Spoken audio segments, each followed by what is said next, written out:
नमस्कार, स्वागत है आप सबका हमारे खास कार्यक्रम देश देशांतर में। मैं हूं कवीन सचान और आज बात नेपाल के प्रधानमंत्री के भारत दौरे की और उससे जुड़ी उम्मीदों की। प्रधानमंत्री नरेंद्र मोदी के निमंत्रण पर नेपाल के प्रधानमंत्री केपी शर्मा ओली अपनी पत्नी राधिका शाक के साथ 6 से 8 अप्रैल तक भारत की राजकीय यात्रा पर हैं। गृहमंत्री राजनाथ सिंह ने हवाई अड्डे पर उनका स्वागत किया।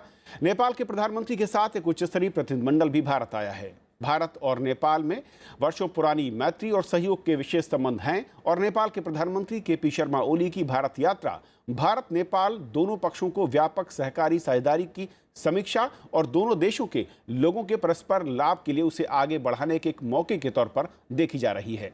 और आज कार्यक्रम में समझेंगे अपने खास मेहमानों के जरिए कि इस यात्रा पर कहां पर किसकी उम्मीदें हैं और दोनों के बीच जो रिश्तों में कुछ खटास आई थी, क्या वो वापस पटरी पर लौटती दिखेगी, जिस पर खास नजरें इस यात्रा के दौरान रहने वाली हैं। हमारे साथ स्टूडियो में 3 खास मेहमान मौजूद हैं। शिवशंकर मुखर्जी साहब हैं, पूर्व डिप्लोमेट हैं, एम्बेसडर, सब स्वागत है आपका। हमारे साथ दूसरे खास मेहमान एसडी मुनि साहब हैं, फॉरेन अफेयर्स एक्सपर्ट हैं और नेपाल के मामलों में मैं कहूँ कि बहुत ही अच्छी और गहरी पकड़ रखते हैं। सर, बहुत बहुत स्वागत है आपका। और तीसरे खास मेहमान हैं परशुराम कल्फे साहब हैं, जो कि चीफ रिपोर्टर हैं, नए पत्रकार दिल्ली में आप हैं, आपका स्वागत है।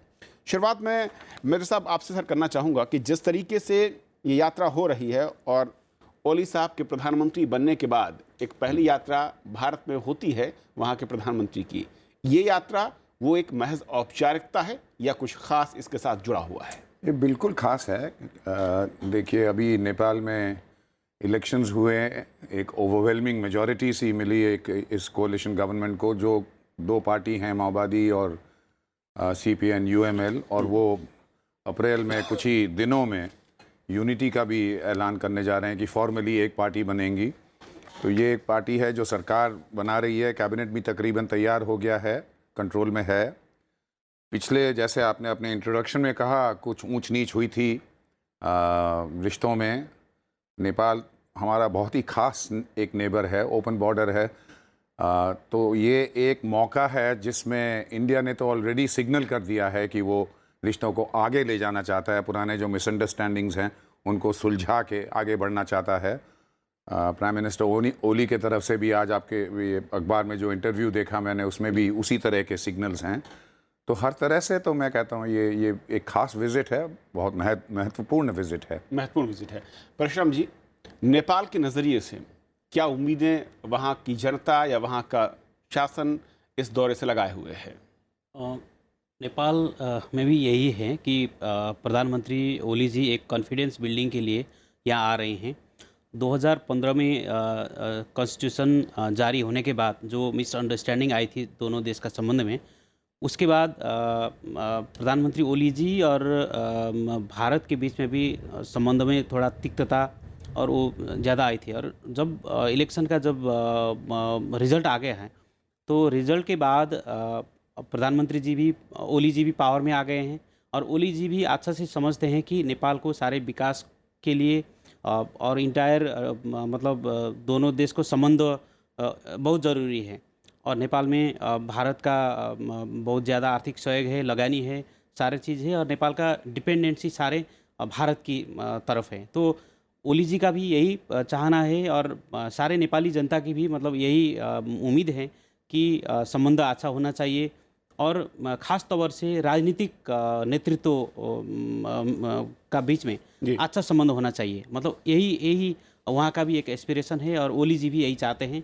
और मेरे हिसाब से प्रधानमंत्री ओली और भारत का प्रधानमंत्री मोदी जी का आज भी एक मीटिंग है और कल तो है, तो इसमें कॉन्फिडेंस बिल्डिंग में ज़्यादा उनका फोकस होगा, क्योंकि ओली जी ने आज अखबार में भी बताया है कि उनका भारत में सिर्फ उनने 3 प्राथमिकता बताया था। उनका priority number 1 friendship, priority number 2 भी फ्रेंडशिप और प्रायोरिटी नंबर 3 भी फ्रेंडशिप। तो ये मित्रता के लिए मतलब वो नेपाल का सेंटिमेंट भी यही है कि मित्रता आगे बढ़े, दोस्ती को मजबूत करना, उसको आगे बढ़ाना। आप कह रहे हैं कि नेपाल का ये मकसद और वहाँ की जनता या फिर वहाँ के राजनीतिक जो परिप्रेक्ष्य उस लिहाज से।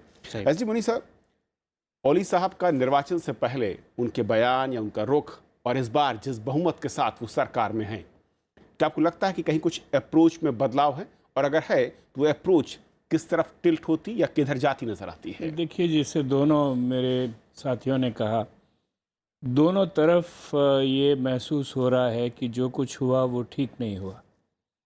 और इसीलिए जो कुछ हो गया है उसको कहीं ना कहीं सुधारने की ज़रूरत है।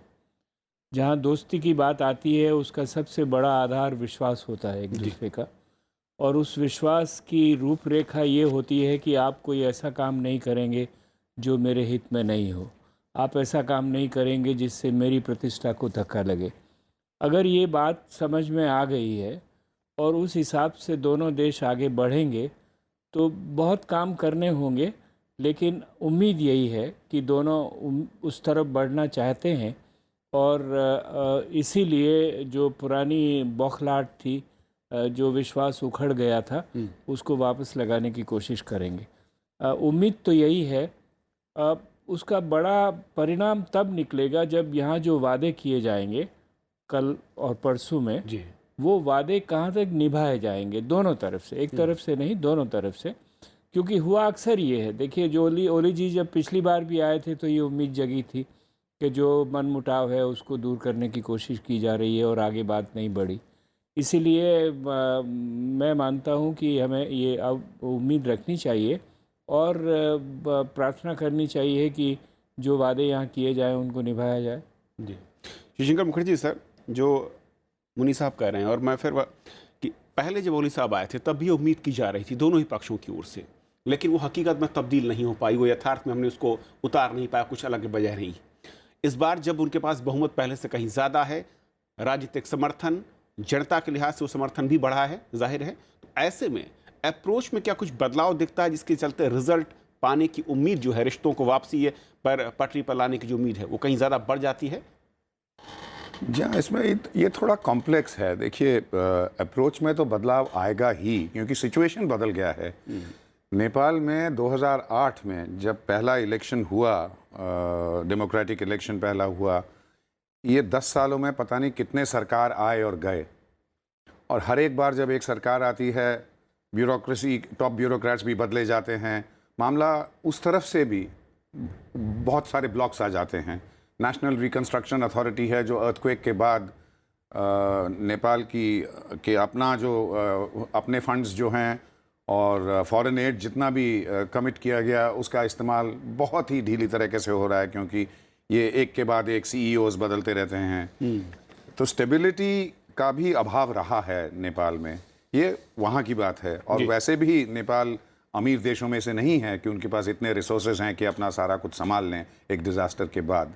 वीक इकोनॉमी तो पहले से ही था, लेकिन और पॉलिटिकल डिफरेंसेस के बारे में तो जो पिछले कुछ सालों में हुआ है तो सभी ने बात की है, लेकिन इस समय सिचुएशन बदला है, तो इसलिए अप्रोच ज़रूर बदलेगा। एक तो संविधान एक इस्टेब्लिश हो गया है, हम कहते हैं वो फ्लॉड था, उसके वजह से काफ़ी मिसअंडरस्टैंडिंग हुई थी, जो भी है सो है। कैबिनेट तैयार तकरीबन हो चुका है, एक मेजॉरिटी गवर्नमेंट पोजीशन में है। इंडिया की तरफ से ये बिल्कुल सही है प्रोफेसर मुनी ने जो कहा कि सिर्फ प्रॉमिसेस और कमिटमेंट से बात नहीं बनती, उसको इम्प्लीमेंटेशन में सबसे, मैं तो कहूँगा, उन्होंने जो कहा, ये अगर जो प्रॉमिसेस किए जाएं, कमिटमेंट्स जो किए जाएं हमारी तरफ से, उसमें दोनों साइड, सिर्फ एक साइड नहीं, अच्छी तरह कोऑपरेट करें और इम्प्लीमेंटेशन में कोई चूक ना हो, तो मामला सही आगे बढ़ेगा। क्योंकि इंडो नेपाल रिलेशंस ठीक अगर हों तो दोनों राष्ट्र के हित में है, और राष्ट्रीय हित से बड़ा क्या हो सकता है। बिल्कुल। परशुराम साहब कि जिस तरीके से ओली साहब जब सत्ता में आए, नई सरकार बनी, उससे पहले का उनका जो बयान कहूँ या फिर उनके दौरे रहे हैं चीन को लेकर, क्योंकि भारत की ओर से जो आपत्ति हमने देखा है मीडिया जगत में, वो चीन और पाकिस्तान को लेकर रही है। नेपाल के नज़रिए से अगर मैं कहूँ, और जो बयान हाल के दिनों में ओली साहब का एक और आया कि हमारे इंडिया के साथ बॉर्डर ओपन है, लेकिन नेपाल नहीं चाहता कि वो किसी एक देश पर आश्रित रहे, वो विकल्पों को टटोलना चाहता है और कई विकल्प तैयार करना चाहता है। क्या आपको लगता है कि ये एक टैक्टिकल बयान था, या फिर वाकई वास्तविकता के करीब है, या फिर भारत दौरे से पहले इस तरह के बयान कहीं कुछ रिश्तों की डोर को, गांठ जो कहते हैं, वो कहीं डालने की ओर इशारा करता है, उस गांठ को इशारा करता है? अच्छा, ये तो मेरे ख्याल से ओली क्या सोचते हैं तो ओली जी ज़्यादा जानते हैं। तो मेरा मतलब असेसमेंट ये है कि KP ओली जी बहुत पहले से वो क्लियर हैं कि वो हमारे जो डिपेंडेंसी है वो डाइवर्सिफाई वो करना चाहते हैं, क्योंकि हमारे भारत से ज़्यादा डिपेंडेंसी था और अभी है, और हमारे भौगोलिक अवस्थिति भी यही है कि ये सबसे सहज संबंध है भारत की तरफ है, और चीन भी हमारा एक पड़ोस है, और हिमालयन बैरियर तो है ही है, लेकिन पिछले दिन में चीन ने जो डेवलपमेंट कर रहे हैं और जो नेपाल के साथ वो वार्ता मतलब बातचीत जो हो रहे हैं डेवलपमेंट के एस्पेक्ट से, और चीन का जो बंदरगाह को और वहाँ का जो पारवहन सुविधा जो उसके बारे में भी चीन ने भी थोड़ा पॉजिटिव बात किया है। और एक प्रिंसिपल एग्रीमेंट हुआ था जब ओली जी गए थे पहले, तो ओली जी तो यही चाहते हैं कि मतलब जो नाकाबंदी का जो टाइम में नेपाल ने जो सफ़र किया है, क्योंकि हमारे तो दूसरा विकल्प नहीं था, नेपाल का इंटरनल वीकनेसेस वही था कि हमारे पास मतलब एक तरफ सारे दरवाज़ा बंद हो गया, तो वहाँ बहुत एक परेशान हो गया। जैसे सबसे बड़ा फेस्टिवल में पेट्रोल का जो अभाव हो गया है, तो सारे फेस्टिवल ऐसा मतलब बहुत काफ़ी वो जो होना था, परेशानी जो झेलनी परेशानी पड़ी हो गया सबको। लोगों को। तो ओली जी ये चाहते हैं कि मतलब चाइना की तरफ ही कुछ करें, लेकिन ये यही है, मतलब इसका मतलब ये नहीं है कि केपी ओली जी और मतलब नेपाल सरकार जो, जहाँ तक मैंने उनको मेरा जो है कि वो इंडिया से हमारा अलग संबंध है और चाइना से अलग संबंध है, तो एक संबंध को दूसरे संबंध को लेकर वो सब्स्टिट्यूट वो करना नहीं चाहते हैं ओली जी भी, और ये रास्ता भी नहीं, मतलब नेपाल के हित में भी ये नहीं है। तो कम से कम ओली जी चाइना की तरफ भी कुछ करना चाहते हैं, लेकिन चाइना क्या चाहते हैं ये दूसरा बात है। लेकिन हमने जो देख रहे हैं अभी, चाइना के साथ हमारा एक अच्छा बॉर्डर था, तो तातोपानी बॉर्डर था, तो भूकंप के बाद चाइना ने अभी मतलब अभी तक वो खुला नहीं, वो बंद किया है, और बार बार मीटिंग भी हो रहे हैं, लेकिन चाइनीज़ का तरफ एक सिक्योरिटी उनका मतलब एक एश्योरेंस नहीं है। और पिछली बार जब मीटिंग हुआ था लोकल अथॉरिटीज़ के मतलब तौर पर, और चाइनीज़ ने एक ऑफ़र किया था कि एक जॉइंट मिलिट्री कमांड बनाने के लिए, इफ़ नेपाल इज़ रेडी तो हम वो ओपन कर देंगे। तो नेपाल ने आउटराइटली उनको उसको रिफ्यूज़ किया है, क्योंकि हम वो नहीं कर सकते हैं, मतलब ये सवाल है। लेकिन हमारे जो संभावना जहाँ तक है, तो वो संभावना वो टटोल रहे हैं, देख रहे हैं। ऐसे में एसडी मुनी साहब, बाकी कितनी चिंताएं जायज़ दिखती है, और जब ये बात कही जाती है कि सिख संप्रभु जो राष्ट्र है वो जाहिर है कि अपने हितों के लिहाज से दूसरे विकल्पों की तलाश करता है, जो कहा उन्होंने कि जिस वक्त को नेपाल ने देखा, ऐसे में किस हद तक जाने पर भारत के हित नहीं टकराती, या फिर बम्बावले साहब का अगर मैं बयान कहूँ कि नेपाल के साथ हमें ट्राइलेटरल जो रिलेशन है उस दिशा में देखना चाहिए, न कि राइवल के तौर पर नेपाल चीन के संबंधों को। देखिए, कुछ ऐसी बातें हैं जो सिद्धांत में अच्छी लगती है, व्यवहार में नहीं हो पाती है। और जहाँ तक ये तीनों ट्रायंगल का सवाल है, भारत, चीन और नेपाल का प्रश्न है, सिद्धांत में लगता है, ओली जी ने भी कहा है कि मैंने इक्वी डिस्टेंस नहीं कहा, इक्वल रिलेशनशिप कहा। ओली जी नहीं, बहुत सारे प्रधानमंत्रियों ने पहले ये बात कही है, वहाँ के राजाओं ने भी बात कही है, कोशिश भी की है कि चीन को एक विकल्प बनाया जाए, जिससे भारत पे जो निर्भरता है, वो भारत पे निर्भरता भूगोल की निर्भरता है, वो भारत की बनाई हुई निर्भरता नहीं है, वो संस्कृति की निर्भरता है, इतिहास की निर्भरता है। उसकी अनदेखी आप सिद्धांत के रूप में कर सकते हैं, मैं मानता हूं कि व्यवहार के रूप में करना मुश्किल है। और यही कारण है कि शायद ओली जी ने ये जो एग्रीमेंट्स किए थे पिछली बार, जो मैं समझता हूँ कि एक राजनीतिक आवेश में किए गए, वो विकल्प नहीं बन सकते हैं। इस बात को धीरे धीरे समझने की कोशिश की जा रही है। अगर नेपाल और भारत दोनों अपने राष्ट्रीय हितों को जोड़ने की कोशिश करे तो कोई विरोधाभास है ही नहीं। अगर वास्तव में उनको जोड़े तो होता यह है कि राजनीति से प्रेरित होकर दोनों तरफ के नेता और नीति निर्धारक कुछ ऐसी बातों में उलझ जाते हैं कि राष्ट्रीय हित को तो भूल जाते हैं, और छोटी छोटी बातों में इतना जोर देते हैं कि सारी बात बिगड़ जाती है। अक्सर यही होता है। तो ये देखना होगा। इसलिए मैंने कहा कि मैं बहुत आशावादी हूँ कि ये एक लैंडमार्क विज़िट बने। हम अक्सर कहते हैं कि ऐसी विज़िट्स लैंडमार्क होनी चाहिए, लेकिन जो वादे किए जाएं, और वादे सिर्फ एम्बेसडर साहब ने कहा, मेरे दिमाग में सिर्फ भारत के वादे नहीं हैं, नेपाल के वादे भी हैं। और अगर उन वादों को निभाया नहीं जाएगा तो ये फिर घूम फिर के उसी सर्किल में हम लोग आ जाएंगे, खड़े हो जाएंगे। और अगर जो वास्तव में आपके राष्ट्रीय हित हैं, किस तरह से अगर नेपाल अपने राष्ट्रीय हित को विकास से जोड़ता है, तो विकास का रास्ता सबसे बड़ा भारत के माध्यम से, वो चाहे चाहे नहीं चाहे। भारत भी अगर स्थायित्व ढूंढ रहा है, सुरक्षा ढूंढ रहा है, तो नेपाल को मित्र बना के रखने की ज़रूरत है। और जहाँ कहीं आप उस मित्रता को कहीं न कहीं उखेड़ेंगे, तो उसका बुरा परिणाम होगा, जो हम रियलाइज़ कर रहे हैं। मुखर्जी सर, वाकई हकीकत इसी के करीब जो मुन्नी साहब कर रहे हैं, और जो चीन की तरफ झुकाव दिखता है अगर नेपाल के किसी मुद्दे पर, तो आवेशवश है, न कि जो स्वाभाविक ज़रूरत या फिर विकल्प है वो भारत दिखता है। देखिए, ये जो चर्चा है ना, इसका ये जो डिस्कोर्स है, ये थोड़ा गलत रास्ते पे कभी कभी चला जाता है। उन्होंने बिल्कुल सही कहा, नेपाल का निर्भरता जो है भारत पर, भूगोल का है, इतिहास का है, खासकर भूगोल का है। एक तरफ हिमालय है, बीच में नेपाल, जैसे पृथ्वीनारायण शाह ने बोला था, जो फाउंडर ऑफ मॉडर्न नेपाल, कि नेपाल दो चट्टानों के बीच में एक यम है, यानी अरबी या शकरकंद जो भी कहिए है। देखिए, अब हकीकत ये है कि जो कभी कभी एंटी इंडियन रेटोरिक होता है नेपाल में, उसकी एक इतिहास है।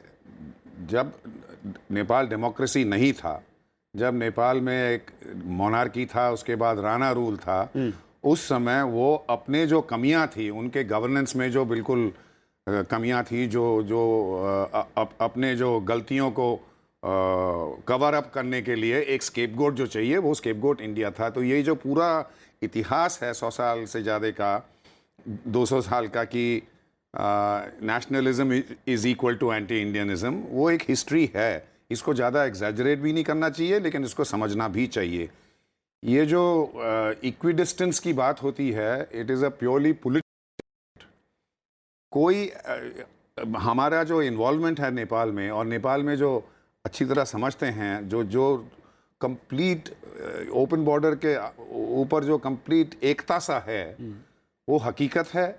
और नेपाल के लोग भी ये जानते हैं, जितना भी रास्ते बना लें हिमालय के थ्रू चीन अपने टेक्नोलॉजी के साथ, और ये वो भारत को रिप्लेस नहीं कर पाएगा, number 1, at least for the time, अगले काफ़ी सालों तक। नंबर 2, नेपाल के जो नेतृत्व में हैं, वो अच्छी तरह जानते हैं कि ये जो भारत के ऊपर निर्भरता है, इसमें कोई नेपाल को खतरा नहीं है। नेपाल का इसमें हित है। आज तक छोटी मोटी बातों के अलावा जो हमारा डेवलपमेंट कोऑपरेशन है, हमारे जो रिश्ते हैं, वो कभी ओवरऑल अगर देखा जाए तो नेपाल के हित में ही रहा है। नेपाल का जो एक्सचेंज रेट है रुपया का, वो भारत के गारंटी 1.7 पर है। जी। तो ये सब बातों को सोचना चाहिए, लेकिन राजनीति होती है। अगर एक पॉलिटिशियन रैली में अगर 2-4 बातें इंडिया के बारे में बोल देता है कि वो हमें रिप ऑफ कर रहे हैं, ये कर रहे हैं, वो कर रहे हैं, और उसके वजह से 100-200 वोट मिल जाएं, तो ये हमें समझना पड़ेगा, इसको एग्जैजरेट नहीं करना पड़ेगा। इसीलिए मैं कहता हूँ, इस विजिट में अगर फ्रैंक बातें हो जाएं, जो पब्लिक डोमेन में आए ना आए वो दूसरी बात है। और मेरे ख्याल से मेरा जो तजुर्बा है नेपाल में, वहाँ ये अंडरस्टैंडिंग है। कभी कभी पॉलिटिकल कंपल्शंस के वजह से रेटोरिक कुछ निकलता है, कुछ एक्चुअल पॉलिसी डिसीजंस भी ली जाती हैं जो हमें खतरा सा लगता है, लेकिन उसको संभालने की ज़रूरत है, उसको ज़्यादा ओवर रिएक्ट करने की ज़रूरत नहीं है। परशुराम जी, क्योंकि आर्थिक नज़रिए से हाल के कुछ महीनों में ऐसे बयान, मैं कहूँ ऐसे संकेत दिखते हैं कि नेपाल की निर्भरता चीन तरफ इसलिए क्योंकि आर्थिक लिहाज से वहाँ पर कुछ महत्वपूर्ण फ़ायदे या फिर कुछ बड़ी डील्स या कुछ बड़े इन्वेस्टमेंट के लिहाज से भारत के साथ व्यापार देखें करीब 40% से ज़्यादा अब तक नेपाल के साथ जो होता है। क्या वाकई आर्थिक ज़रूरत के लिहाज से रिश्ते ज़्यादा मुफीद, ज़्यादा मैं कहूँ कि सुखद दिखते हैं नेपाल को चीन के साथ, या फिर राजनीतिक, जैसा कि शिवशंकर जी कह रहे हैं? नहीं, मैं ये नहीं मानता हूँ कि नेपाल चीन की तरफ जा रहे हैं। मैंने यहाँ काफ़ी मीडिया पर्सन्स मिला, काफ़ी इंटेलेक्चुअल्स मिला, और उनका दिमाग में एक फियर है कि नेपाल चीन की तरफ जा रहे हैं। उन्हें मतलब उनका आधार ये है कि वो ये बता रहे हैं कि नेपाल में कम्युनिस्ट पार्टी का 2/3 से ज़्यादा मेजोरिटी आ गए हैं, और नेपाल का स्पेशली हिल डोमिनेटेड एरिया में ज़्यादा एंटी इंडियन सेंटिमेंट है। तो एंटी इंडियन सेंटिमेंट एक तरह हो सकता है, जो एम्बेसडर साहब ने भी बताया था कि इसका बहुत लॉन्ग हिस्ट्री है और कुछ रियलिटी भी है, और इसमें इंडिया की तरफ से भी कुछ इसमें करना जरूरी है और नेपाल की तरफ से भी इसका करेक्टिव होना मेजर्स चाहिए। कुछ करना है। सही। तो जो आपने जो चीन का बात बता रहे हैं, नेपाल का कोई ऐसा एक नेता नहीं है, उनका दिमाग में भी ये नहीं है कि नेपाल में चीन का प्रभाव ज़्यादा बढ़ाएं और भारत का प्रभाव ज़्यादा बढ़ाएं और ईयू का प्रभाव ज़्यादा बढ़ाएं, ये नहीं है। नेपाल का नेशनल इंटरेस्ट क्या है? जैसे आज का जो रियलिटी है, मैं आपको एक बताना चाहूँगा जी कि नेपाल का जो चीन का जो बिजनेस नेपाल में है वो कलकत्ता बंदरगाह से वो आते है। हैं। ये तो रियलिटी है ना। तो हम Nepal should be a vibrant bridge between India and China हम बता रहे हैं, लेकिन रियलिटी ये है कि India is the vibrant bridge between Nepal and China. Nepal and China. ठीक है, मतलब ये रियलिटी को अच्छा तरीका से मेरे ख्याल से पॉलिसी मेकर्स ने दोनों तरफ का, मतलब उनको दिमाग में ये होना चाहिए और इसको एग्जैजरेशन भी ज़्यादा करने नहीं का करना कोशिश चाहिए। चलिए नहीं है। वक्त खत्म हो रहा है। एक आखिरी टिप्पणी में चाहूँगा मनीष साहब आपकी। देखिए, ये बात सही है जो मैंने विकल्प और उसके बंधन की बात कही थी, लेकिन इस बार जो फ़र्क है, एक तो ये है कि ये पहले हो चुका है, राजा ने भी सड़क बनाई, कितना उससे नेपाल की निर्भरता भारत से हटी नहीं हटी उस बात को भूल जाइए। और अभी भी जैसा काफले जी कह रहे हैं कि लोग नेपाल को ब्रिज बनाना चाहते हैं, वास्तव में भारत ब्रिज बना हुआ है और सड़क नहीं बन जाएगी तो भी उसका वास्ता क्या होगा वो बिल्कुल दूसरी बात है। जो नया फैक्टर है इसमें वो ये है कि नेपाल चीन की तरफ जाए नहीं जाए, चुप भूल जाइए उसको, मैं मानता हूँ नहीं जाएगा। चीन नेपाल की तरफ आ रहा है, चीन नेपाल की तरफ ही नहीं, चीन सभी भारत के पड़ोसियों की तरफ आ रहा है। तो जो भारत की नेपाल नीति है वो सिर्फ नेपाल नीति नहीं है, भारत की क्षेत्रीय नीति है कि किस तरह से आप चीन की चुनौती का सामना करेंगे या ये एक्सेप्ट करेंगे कि हम चीन के साथ मिलकर जो चीन हमें कहता है उसको हम करने की कोशिश करेंगे। ये डर है भारतीयों के दिमाग में, ये डर नहीं है कि नेपाल ही उधर चला जाएगा। आप ये कार्ड तो कई बार दिखाया गया है हम लोगों को। तो उम्मीद करते हैं कि इस अगले 2 दिनों में इस दौरे से कुछ महत्वपूर्ण चीज़ें निकलेंगी। जैसा कि हमारे तीनों पैनलिस्ट कह रहे हैं कि दोनों तरफ एक ही मकसद है, उस मकसद को ज़मीन पर उतारने में वादा पूरा करने की जो काबिलियत है वो तय करेगी कि रिश्ते वापस पटरी पर लौट रहे हैं और मधुरता वापस आ रही है। बहुत शुक्रिया आप तीनों मेहमानों का हमारे साथ इस चर्चा में जुड़ने के लिए। तो देश देशांतर में आज फिलहाल इतना ही। नमस्कार।